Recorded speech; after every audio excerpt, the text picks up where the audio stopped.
नमस्कार. आज तुम्हाला मी दाखवणार आहे कटाची आमटी किंवा येळवण्याची आमटी. कोथिंबीर, कांदा, खोबरं, कढीपत्ता घेतला आहे, आलं घेतलं आहे आणि धने, दालचिनी, 2 लवंगा, 2 मिरी घेतलेत मी आणि ह्या कांदा पातळ कापून घेतलेला आहे. बघा हे सगळं भाजून घेतलं आहे मी. कांदा भाजला आहे, खोबरं भाजलं आहे. हे बघा खोबरं लाल भाजून घ्यायचं चांगलं असं. आणि आपलं खोबरं, कांदा, कोथिंबीर, आलं सगळं बारीक करून घ्यायचं आहे. लसूण अगोदर धने बारीक करून घेते मी ते. आमटीला फोडणी देऊ 2 चमचे तेल टाकले. हो का हे सगळं बारीक करून घेतलेलं आहे मी. ह्याला पाणी न घालता बारीक करून घेतलेलं आहे मी. 2 चमचे तेल टाकलेलं आहे मोठे, कारण कटाच्या आमटीला तर्री खूप लागते ना त्याच्यासाठी. मोहरी टाकलेले आहे, जिरे टाकलेत,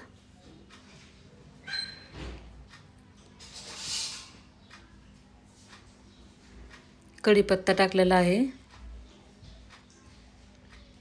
आता ती मसाला बारीक केला तो टाकायचा आणि काळं तिखट घेतलेलं आहे, मीठ आणि थोडीशी हळद घेतली आहे त्याच्यामध्ये मी. मसाला परतून घेते अगोदर मी चांगला.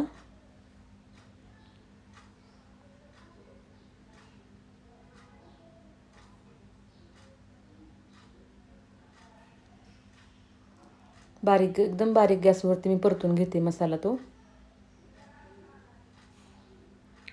आणि तिखट, मीठ आणि हळद घेतलेले आहे ते टाकू आता. हे बघा हे सगळं परतून घेऊ तेलामध्ये छान आपण.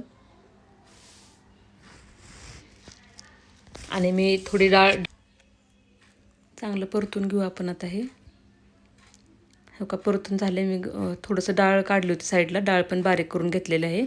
गरम पाणी टाकलं आहे थोडं त्याच्यामध्ये.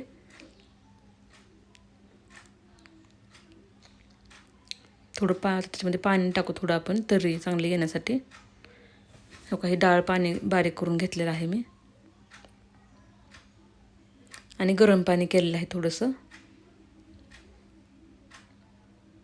चांगला मसाला परतून घ्यायचा आहे आपल्याला हा, थोडं पाणी टाकून तर्री येईपर्यंत.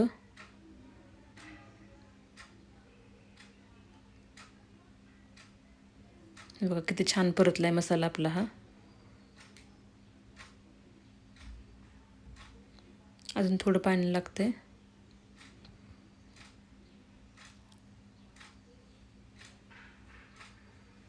छान कढीपत्त्याचा वास पण सुटलेला आहे, याचा मसाल्याचा पण खूप छान वास येतोय.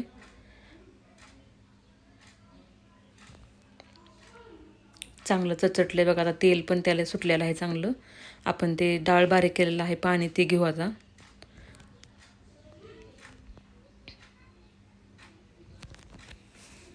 खूप छान तर्री यायला आली बघायला अशी.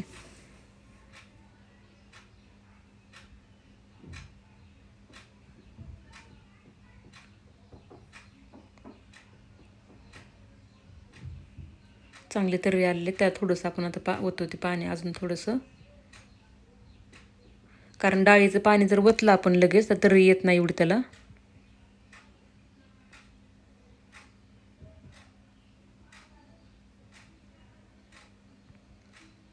आता ओतू येळवणे आपण त्याच्यामध्ये काढलेलं ते गरम पाण्यामध्ये डाळ बारीक करून मिक्स केलेली आहे मी ती.